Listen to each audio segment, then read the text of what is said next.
என்னை எல்லாருமே பிரயோஜனம் இல்லாதவன் சொல்கிறாங்க அப்படின்ற வருத்தத்தோடு நீங்கள் இருக்கிறீங்களா? உங்களுக்கு ஒரு நல்ல செய்தி. பைபிள் சொல்லுது, நீங்கள் பிரயோஜனம் உள்ளவன், பிரயோஜனம் உள்ளவள் அப்படின்னு சொல்லி. பைபிளில் பீலமோன் அப்படின்ற ஒரு புத்தகம் இருக்குது. அங்கே ஒனேசிமு அப்படின்ற ஒரு மனிதர் குறித்து நம்ம பார்க்க முடியும். அவர் பீலமோன் அப்படின்ற ஓனருக்கு வேலையாளாக இருக்கிறார். அவர் வேலை செஞ்சிட்ருக்கும் பொழுது ஒரு சில தவறுகளை செய்துட்டு அந்த ஓனர்கிட்ட இருந்து ஓடிடுறாரு. அந்த தவறின் நிமித்தமாக அவர் சிறையில் அடைக்கப்படுறார். அவர் சிறையில் அடைக்கப்பட்ட உடனே பவுல் என்கிற ஒரு தேவ மனிதனை அவர் மீட் பண்ண வேண்டிய சூழ்நிலை. பவுல் என்ன பண்ணுறாருன்னா, இயேசுவை குறித்து அந்த ஒனேசிமுவுக்கு சொல்கிறத நம்ம பார்க்குறோம். சொன்னதுக்கப்புறம் ஒனேசிமுடைய வாழ்க்கையில் ஒரு சில மாற்றங்கள். முன்னாடி அவர் பிரயோஜனம் இல்லாதவர் தான், பிரயோஜனம் படாதவர் தான்.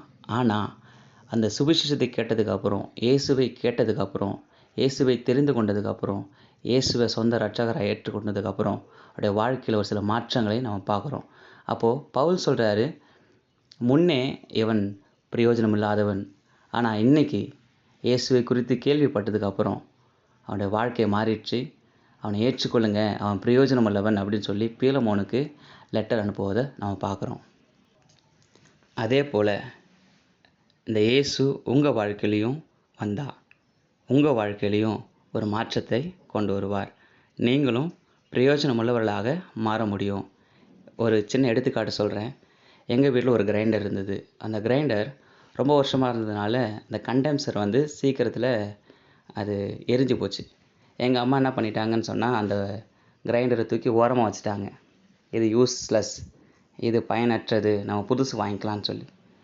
இந்த திங்கட்கிழமை எனக்கு ஒரு ஐடியா வந்துச்சு. நம்ம என்ன பண்ணலாம், கழட்டி பார்க்கலாம் அப்படி சொல்லி அந்த கிரைண்டரை கழட்டி பார்த்தேன். அப்போது அதில் ஒரு சின்ன பார்ட்டு தான் அதில் எரிஞ்சு போயிருந்தது. அந்த கண்டென்சர் அப்படின்ற அந்த பார்ட்டை கட் பண்ணி எடுத்துகிட்டு மறுபடியும் ஒரு புது கண்டென்சரை வாங்கினதை போட்டு மறுபடியும் அதை ரன் பண்ணி பார்த்தேன். அது ஓட ஆரம்பிச்சிது. இன்றைக்கி காலையில் கூட அதில் அரைத்த மாவை தான் இட்லியாக சுட்டு எனக்கு கொடுத்தாங்க. அதை தான் நான் சாப்பிட்டேன். இப்போ பாருங்களேன், ஒரு சின்ன கரெக்ஷன் தான். அந்த சின்ன கரெக்ஷன் நான் கொடுத்த உடனே அங்கே என்ன ஆகிடுச்சு, அது பயனுள்ளதாக மாறிடுச்சு. நம்முடைய வாழ்க்கையும் அப்படி தான்.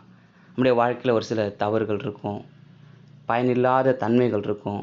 அது எல்லாத்தையும் இயேசு அப்படின்ற ஒரு ரிப்பேர் பண்ணுற ஒரு மெக்கானிக் நமக்குள்ளே வந்தார் சொன்னால் நம்முடைய வாழ்க்கையும் பயனுள்ளதாக மாறும். அந்த இயேசுவை உங்கள் சொந்த இரட்சகராக உங்களுடைய வாழ்க்கையில் ஒரு பார்ட்னராக நீங்கள் ஏற்றுக்கிடுவீங்கன்னு சொன்னால் உங்கள் வாழ்க்கையும் பிரயோஜனமுள்ளதாக மாறும். God bless you.